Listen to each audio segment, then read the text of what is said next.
రాజధాని హైదరాబాద్ లో మరోసారి రాజకీయ సెగలు రాజుకున్నాయి. కాంగ్రెస్ ప్రభుత్వం ఇచ్చిన 6 గ్యారంటీలను అమలు చేయాలని డిమాండ్ చేస్తూ బీజేపీ రాష్ట్ర శాఖ ఇచ్చిన అసెంబ్లీ ముట్టడి పిలుపు ఉద్రిక్తతకు దారితీసింది. ఈ క్రమంలోనే పోలీసులు బీజేపీ అగ్రనాయకులను ముందస్తు అరెస్టులతో కట్టడి చేస్తున్నారు. బోయినపల్లి పోలీసులు తెల్లవారుజామునే బీజేపీ రాష్ట్ర కార్యవర్గ సభ్యులు భానుక మల్లికార్జున్, సికింద్రాబాద్ మహంకాళి జిల్లా ప్రతినిధి బిఎన్ శ్రీనివాస్ మరియు పలువురు కార్యకర్తలను అదుపులోకి తీసుకున్నారు.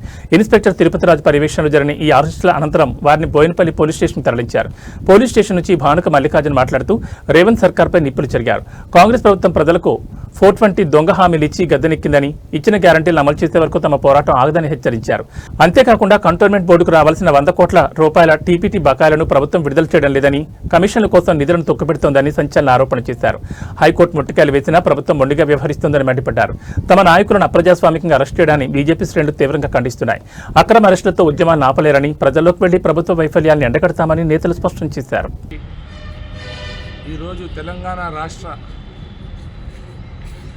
వైఫల్యాలని,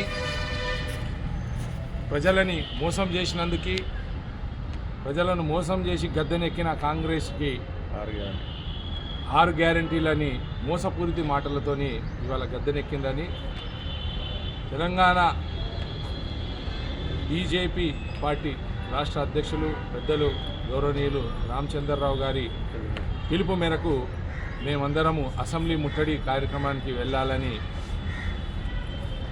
మా రాష్ట్ర పార్టీ సూచన ప్రకారం వెళ్తుంటే పొద్దున 4ంటికి దొంగలు పడ్డట్టు పోలీసు యంత్రాంగం మా ఇంటికి వచ్చి ధన తలుపులు కొట్టి మమ్మల్ని మేలుకలేపి భయభ్రాంతులకి ఇంటి సభ్యులను గురి చేసి మమ్మల్ని అరెస్టు చేయడం జరిగింది. మరి ఇది తెలంగాణ రాష్ట్ర సర్కారు వైఖరిని మేము తీవ్రంగా ఖండిస్తున్నాము. ప్రజల మేలు కోరి మేము బీజేపీ సర్కారు ఎలవేళలా పనిచేస్తాం, కానీ ఈ కాంగ్రెస్ సర్కారు మాత్రం ప్రజలను పట్టించుకునే నాదుడే లేడు. ముఖ్యమంత్రి ఒక దిక్కు, వాళ్ళ మంత్రివర్గం ఒక దిక్కు, ఏదో గతిగా ఉంది. కాబట్టి మేము దీన్ని తీవ్రంగా ఖండిస్తున్నాం. భారత్ మాతాకి జై. కార్యకర్తలు అరెస్ట్ చేయొచ్చు, కానీ ఎప్పటికైనా వదిలే ప్రసక్తి లేదు. తప్పకుండా ఇది ప్రజలలో తీసుకెళ్తాం.